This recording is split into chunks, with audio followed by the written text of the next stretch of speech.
itu pasti kita belum mampu menghadapinya. Pertama ujian itu selalu datang tiba-tiba kok. Jadi kadang-kadang berat badannya 70 ke 100 kilo, kita saat itu hanya mampu 30 kilo. Nanti kalau kita tambahin 100 kilo kemampuannya akan. Sehingga untuk mencapai itu wasilahnya adalah dengan berdoa. Wasilahnya supaya kita kuat, latihan biar itu juga latihan artinya. Latihan berdoa terus-terusan. Kalau ibu punya wiridan sendiri dari guru silahkan. Kalau di sini anak-anak diajarkan rutin al-Aqdas sama rutin al-Hadad. Karena di situ sudah ada sholawatnya, sudah ada tahlilnya, sudah ada lengkap Pak. Sampai doa keselamatan akhir hayat. Sudah ada tuh. Supaya kita tenang menghadapi ujian ada tuh. Ya amanal ghaibin, aminna mimma naghab, ya amanal ghaibin, salimna mimma naghab, ya amanal ghaibin, najjina mimma naghab. Ya amanal ghaibin, ya Allah, untuk memberi keamanan dari orang-orang yang takut, orang-orang yang sedih, orang-orang yang sedang khawatir. Aminna mimma naghab, tenangkan kami ya Allah dari sesuatu yang menakutkan. Tenangkan kami, amankan kami. Salimna mimma naghab, selamatkan kami dari apa yang kami khawatirkan. Habis itu ada. Itu namanya riyadhah zikir dan baca. Mau siang subuh setelah baca doa, setelah baca Quran. Mau seminggu sekali silahkan, harus ada doa dan riyadhah. Karena kita ini adalah makhluk gaib. Apa Bu? Percaya tidak Bu kita makhluk gaib? Kita ini makhluk gaib. 4 unsur dalam tubuh kita, 4 bagian. Yang pertama fisikal, jasad. Yang kedua emosional, mental, spiritual. Yang terlihat cuma fisikal saja, emosi kita terlihat tidak? Mental, tujuan kita, niat kita terlihat tidak? Spiritual kita, keimanan kita terlihat tidak? Tidak tuh. Itu dari 4 bagian dalam diri kita, 3-nya gaib. Kemudian fisikal, jasad kita. Jasad kita 80% tidak terlihat. Yang terlihat cuma kulit oke ditutupin Bu, acuh. Apa yang tidak terlihat? Jantung ketinggalan itu. Pembuluh darah, ginjal, paru-paru ketinggalan. Ikutin makhluk. Ya. Mematikan senyumnya. Kita teh makhluk gaib. Dan kegaiban itu hanya bisa dijangkau dengan sesuatu yang gaib. Itu doa. Kalau itu mau selamat jadi makhluk gaib, maka yang terlihat harus digaibkan. Dan doa 100.000 gaibkan, infakkan jadi gaib. Nah gaib kita infakkan dalam kita. Dan mau dia seorang yang hapus kuburan, ikuti kubur dengan kita. Jadi jadikan sesuatu yang visible menjadi invisible. Karena kita adalah invisible thing. Kita dalam makhluk gaib. Kita ini makhluk gaib. Terus semua itu mau gaib. Terus, aku kan dohir. Namun secara konseptual kita menjadi, tapi kita dohir ya. Alhamdulillah merantos, uji karena wantos, mudah-mudahan diberikan manfaat khusus akan ibadah sebagai bagian dengan wartawan soal hak segala kesayangan, kalau kesayangan bina kepada Allah, bina Allah, dan mungkin Allah mudah-mudahan dia saya seperti dulu bagi orang kami selamat dunia akhirat kami selamat ini. Mudah-mudahan kesayangan bagi kaulan, orang tua ulang, anak ayah, dan kosdalia, mungkin jika dunia dia ulang jadi orang lain, cucu sampai kehidupan kepayunan dijanjikan ahli amal soleh. Min ibadillahi salihin, min ibadillahi muttaqin, min ibadillahi mukhlisin. Amin ya Allah. Assalamualaikum warahmatullahi wabarakatuh. Hatur pisan, terima kasih kepada Pak Haji yang telah memberikan parenting yang luar biasa sekali buat kita mama-mama di Darul Ma'arif.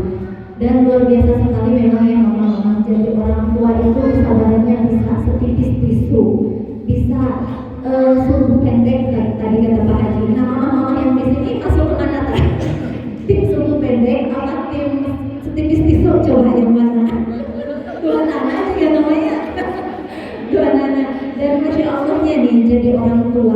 termasuk saya ya jadi orang tua, kita tuh benar-benar belajar tuh gak ada ilmu yang pasti gitu. Gak ada universitas khusus jadi ibu rumah tangga, gak ada titel khusus jadi ibu rumah tangga. Kalau kita kuliah berenang ini tuh udah apa ya bu titelnya ya, udah panjang juga katanya, tapi belum lulus tanya kita jadi orang tua. Nah mumpung di sini masih ada bapak hajinya, boleh kita buka tanya jawab untuk 3 orang penanya. Jangan disia-siakan ini ya mama-mama. Boleh disilakan. Oke, Mama Tazki. Ada lagi? Mama Tazki dulu ya. Assalamualaikum warahmatullahi wabarakatuh. Waalaikumsalam warahmatullahi wabarakatuh. Mungkin saya sedang belajar menjadi lima teknik menjadi orang tua terbaik ya. Haji. Saya ingin bertanya untuk anak saya yang paling besar karena sekarang beliau sudah usia 22 tahun dan yang terlewat itu di pendidikan di mulazamah karena memang alhamdulillahnya itu dari Tazki saya belajar ilmu karantin, alhamdulillah sudah sebelum masih lahir mungkin belajar ilmu karantin itu sampai di TK-nya ada ilmu karantin juga. Jadi Tazki ke adanya Tazki itu alhamdulillah ada intensif itu walaupun tidak semua mungkin ya.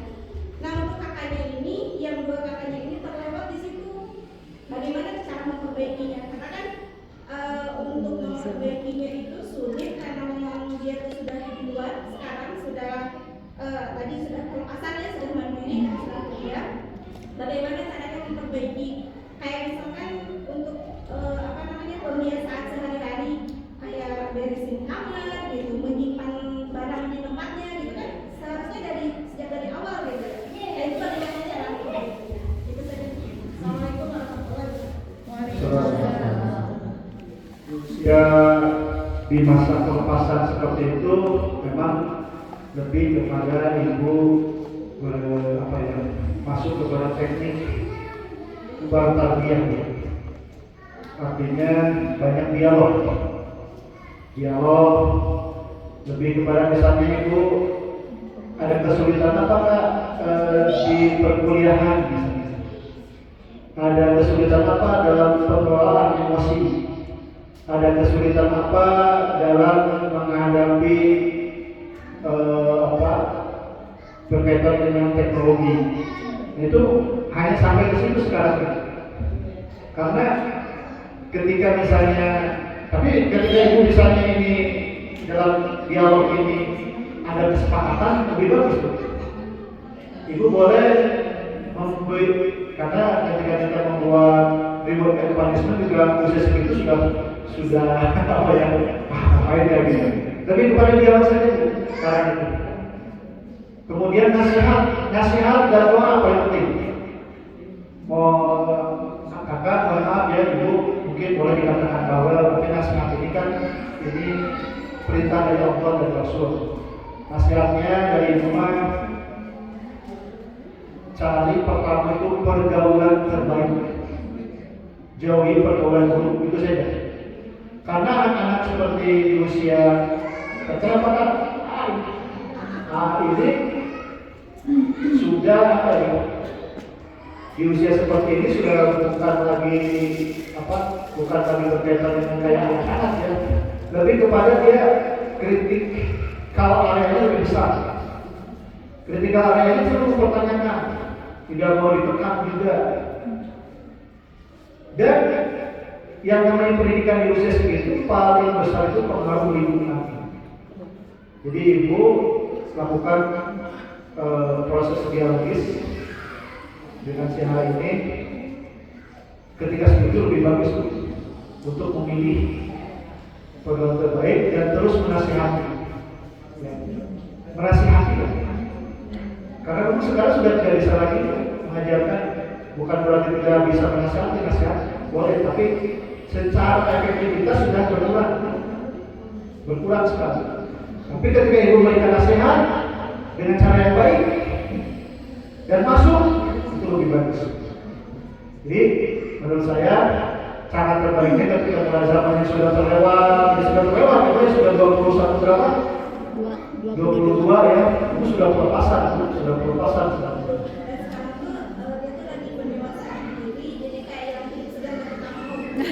Oh, itu sih kan banyak apa? Maksudnya gimana harus masuk terapi dulu? Karena apa sih namanya, karena mungkin sedang ada masalah di kuliah gitu mungkin ya. Jadi kayak sekarang dia pengen mengejar gitu, sedang pendewasaan diri mungkin ya. Pesimis itu, Ya, pesimis. pesimis di perkuliahan. Ya. Oh, itu mah nanti harus di terapi ini semangat terapi. Jadi ibu boleh menasihati ketika si Ani tertidur. Si Ani tertidur nasihati itu bagus. Disugesti, sugesti ya. Itu aja bu. Sekarang sebenarnya kalau sudah sadar dia kritik lain udah baru udah ini udah melawan. Ya. Tapi bagusnya ke depannya tidak begitu semakin buruk, itu membutuhkan bantuan terapis. Kalau sudah buruk ya, tidak mau kuliah, tidak mau bikin skripsi, sudah pesimis terhadap perkuliahan, tidak mau melanjutkan, itu sudah harus butuh bantuan terapis. Selama itu tidak, secara berlanjut, lanjutkan saja seperti itu. Insyaallah. Tadi ya, yang poin keempat tadi. Ya, Iwan pagi. Syukran. Waalaikumsalam. Silakan yang lainnya. Boleh yang lainnya mama-mama yang lain, mama Jaki. Waalaikumsalam.